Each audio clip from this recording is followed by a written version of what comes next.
এইকেইদিন কোনোবাই কৈ আছে দীপাৱলীত বোমা ফুটাব নালাগে। বৰপেটাৰ আতচবাজি শিল্পীসকলে কেনেকৈ ঘৰখন গোটেই বছৰটো চলাব? তেওঁলোকৰ কাৰণে চিন্তা কৰাৰ দায়িত্ব আমাৰ নাই জানো? অসমত ফাটোৱা জাৰি কৰাৰ যিটো এক প্ৰৱণতা এছাম সংগঠনে গঢ়ি তুলিছে, তেনেকে ৰাজ্যখন চলিব নোৱাৰে।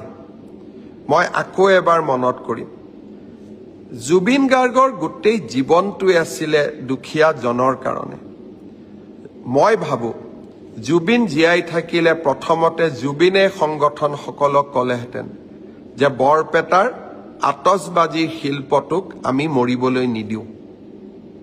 মই অসমৰ ৰাইজক আহ্বান জনাম, বৰপেটাৰ আতচবাজি শিল্পটোক জীয়াই ৰাখিবৰ কাৰণে দীপাৱলীত আমি থলুৱা শিল্পৰ বা থলুৱা আতচবাজি কাৰিকৰৰ পৰা কিনা বোমা আমি নিশ্চিতভাৱে ব্যৱহাৰ কৰিম।